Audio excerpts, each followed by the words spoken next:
Assalamualaikum warahmatullahi wabarakatuh. Kami dari kelompok 4 ingin mempresentasikan hasil diskusi kami mengenai konsep biaya produksi dan cara memaksimalkan laba. Sebelumnya, kita perkenalkan dulu ke anggota kelompok kami. Yang pertama ada Zamilatul Mila, yang kedua ada Nursifia Munasifah, yang ketiga Aisyah Ainu Septian, yang keempat Salsabila, yang kelima Alfiana Nur Azhara, dan keenam adalah Siti Kalimah. Untuk poin-poin yang akan kita bahas kali ini ada 7 subtopik. Yang pertama ada konsep biaya produksi, 2 biaya produksi jangka pendek, biaya produksi jangka panjang, skala ekonomi, pendekatan totalitas, pendekatan rata-rata, dan pendekatan marginal. Langsung saja pada materi yang pertama yaitu konsep biaya produksi. Yang pertama ada biaya atau beban. Biaya produksi adalah sebuah pengeluaran yang dilakukan oleh perusahaan untuk memperoleh faktor-faktor produksi dan bahan-bahan mentah yang akan digunakan untuk menciptakan barang-barang yang diproduksikan perusahaan tersebut. Biaya produksi dibedakan pada 2 jenis, yaitu biaya eksplisit dan biaya tersembunyi atau input cost. Yang ketiga ada biaya produksi dapat meliputi unsur-unsur sebagai berikut. Yang pertama adalah bahan baku, uang modal, bahan-bahan pembantu, upah tenaga kerja, penyusutan peralatan produksi, biaya penunjang, biaya pemasaran, dan juga pajak. Selanjutnya ada biaya produksi jangka pendek. Dalam biaya produksi jangka pendek, perusahaan tidak dapat menambah jumlah sumber yang dipakai dalam proses produksi. Biaya yang relevan dengan biaya ini yaitu biaya total, biaya tetap, biaya variabel, biaya rata-rata, dan biaya marginal.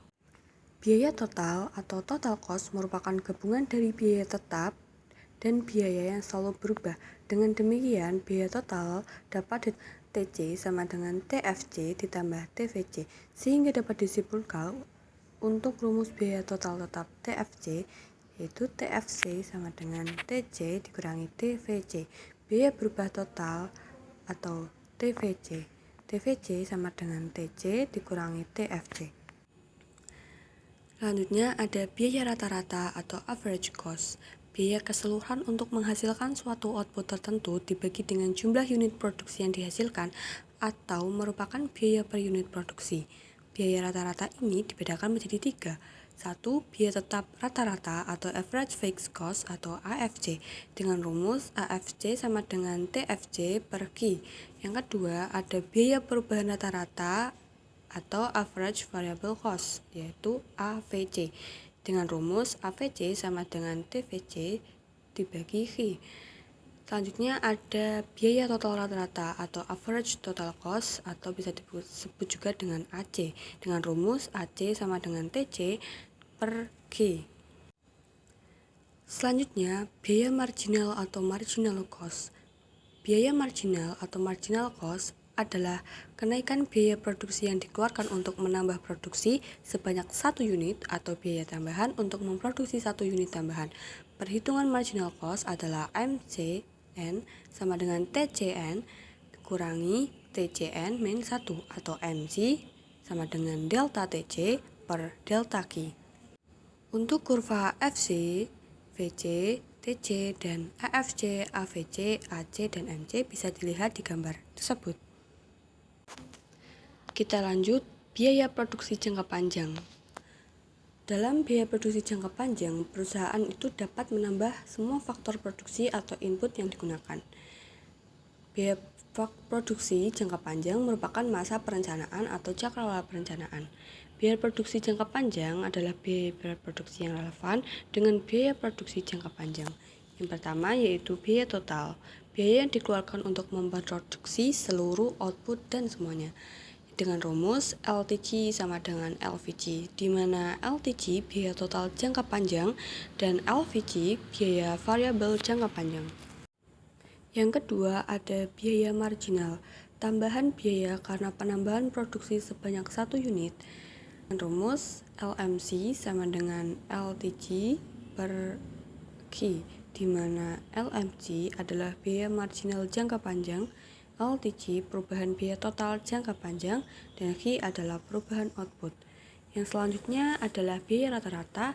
biaya total dibagi jumlah output. Jadi LAC sama dengan LTC dibagi Q, di mana LAC biaya rata-rata jangka panjang dan Q adalah jumlah output. Selanjutnya ada cara meminimumkan biaya dalam jangka panjang. Analisis mengenai bagaimana produsen menganalisis kegiatan produksinya dalam usahanya. Meminimumkan biaya dapat dilakukan dengan memperhatikan kurva AC untuk kapasitas yang berbeda-beda. Faktor pertama yang akan menentukan kapasitas produksi yang digunakan adalah tingkat produksi yang ingin dicapai. Apabila perusahaan tersebut ingin mencapai produksi sebanyak 100 unit, akan lebih baik untuk menggunakan kapasitas 1. Jika yang digunakan adalah titik kapasitas 2, biaya produksinya adalah lebih tinggi. Kapasitas 1 adalah kapasitas yang paling efisien dan akan meminimumkan biaya produksi untuk produksi di bawah 130 unit. Untuk produksi di antara 130 dan 240 unit, kapasitas 2 adalah yang paling efisien karena biaya produksi adalah paling minimum. Dengan menggunakan kapasitas tersebut, ini dapat dilihat. Misalnya untuk produksi sebanyak 160 unit, seperti dapat dilihat dalam gambar, AC1 berada di atas AC2, yang berarti dengan menggunakan kapasitas 1 biaya atau akan lebih tinggi daripada menggunakan kapasitas 2 untuk produksi melebihi 240 unit. Misalnya 275 unit, kapasitasnya 3. Itu adalah yang harus digunakan produsen. Lalu peminimuman biaya jangka panjang tergantung kepada dua faktor, diantaranya adalah tingkat produksi yang ingin dicapai dan sifat dari pilihan kapasitas pabrik yang tersedia. Selanjutnya ada kurva biaya total rata-rata jangka panjang. Kurva LRAC tersebut merupakan kurva yang menyinggung berbagai kurva. AC jangka pendek, titik-titik persinggungan tersebut merupakan biaya produksi yang paling optimum atau minimum.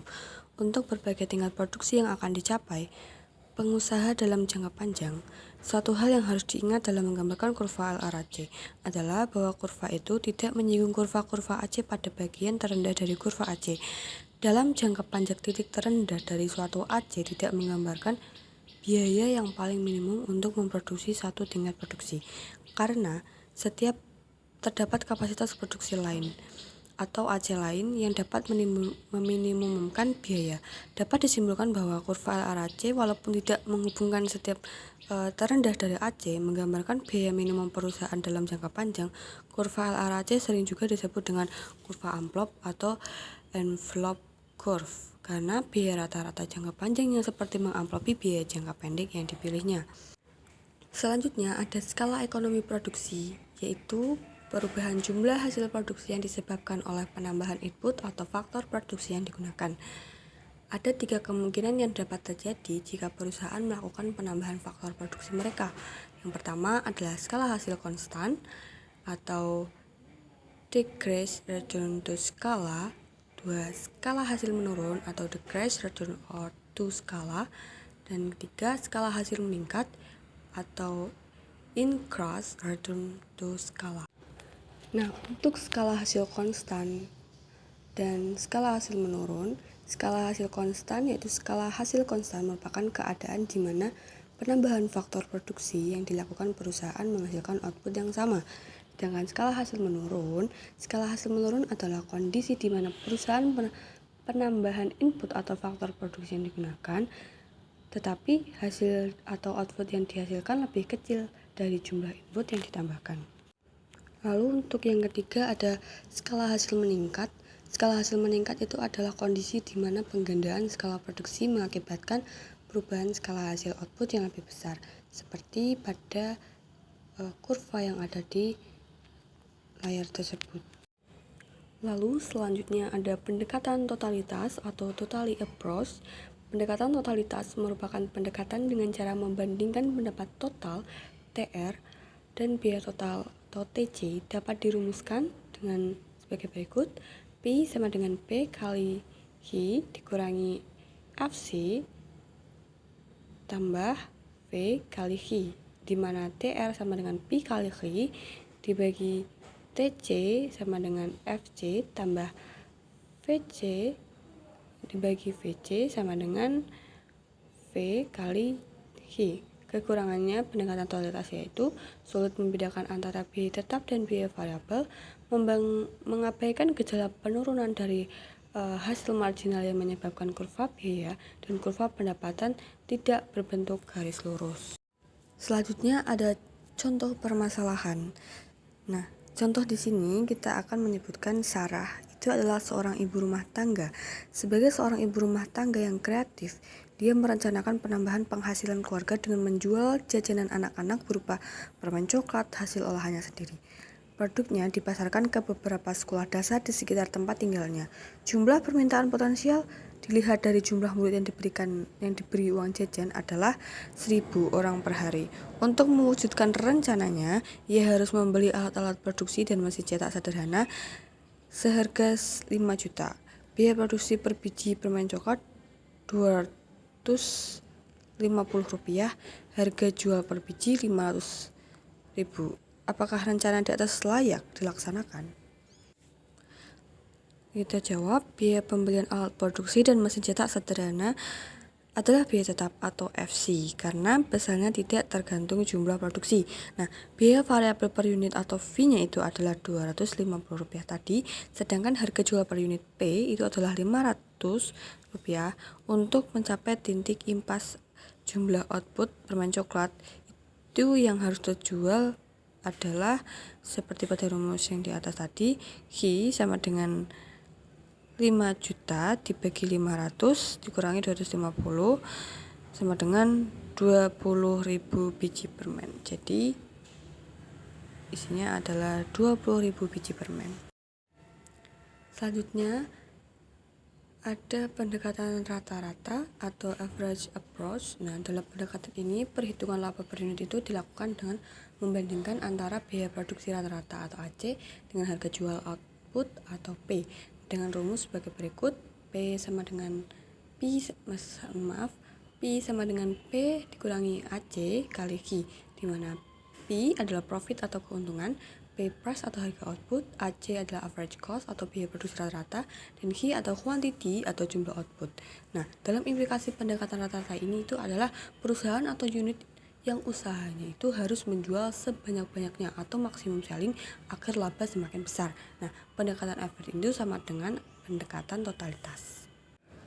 Selanjutnya kita ada studi kasus dari strategi pemasaran restoran Pujasera Makmur Jaya Ngalian Semarang Barat.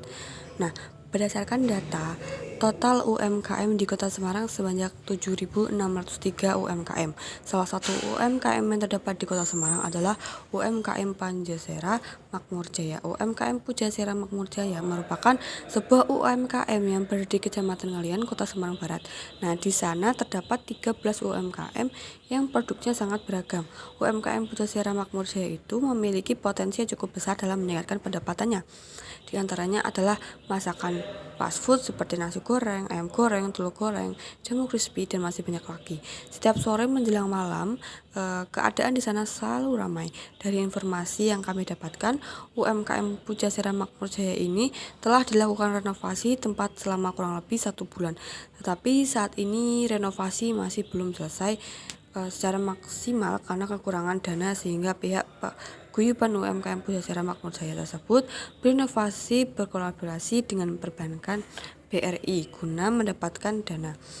Pihak perbankan melakukan kerjasama dengan sistem timbal balik antara BRI dengan pelaku UMKM Pujasera, yaitu dengan memberikan fasilitas sistem pembayaran menggunakan QRIS, di mana nantinya pembeli itu akan mendapatkan diskon 5%. Nah, sedangkan pihak paguyuban UMKM Pujasera ini meminta didanai terkait saluran air sekaligus alas meja. Berdasarkan hasil dari kasus yang telah diamati, didapatkan 4 strategi yang dilakukan UMKM Pujasera dalam maksimalkan laba, yaitu yang pertama melakukan peluasan usaha karena didukung oleh kualitas produk yang menggunakan bahan baku yang bermutu, adanya sistem transaksi non tunai atau cashless dengan menggunakan QRIS, adanya loyalitas konsumen dan pemasok sehingga serta adanya inovasi kolaborasi dengan perbankan yaitu Bank Rakyat Indonesia. Yang kedua, membuat promosi lebih baik untuk lebih memperkenalkan produk-produk dari UMKM Pujasera Makmur Jaya ini dengan cara membuat banner atau media cetak yang memberikan penawaran khusus kepada pelanggan. Selanjutnya, melakukan pengembangan terhadap produk-produk UMKM Pujasera Makmur Jaya dan memberikan harga sesuai dengan keinginan konsumen. Selanjutnya ada pemanfaatan teknologi untuk digunakan dalam kegiatan operasional maupun dalam memberikan pelayanan kepada pelanggan, seperti penerapan pembayaran dengan sistem non-tunai atau cashless, menggunakan QRIS dengan kolaborasi dengan platform perdagangan online atau e-commerce. Sekian pada pemaparan materi kali ini. Apabila ada salah ataupun salah dalam penyampaian materi maupun salah dalam perkataan, mohon dimaafkan. Semoga ilmu yang diberikan bermanfaat. Apabila ada pertanyaan, boleh bertanya di kolom komentar. Wabillahi taufiq wal hidayah. Wassalamualaikum warahmatullahi wabarakatuh.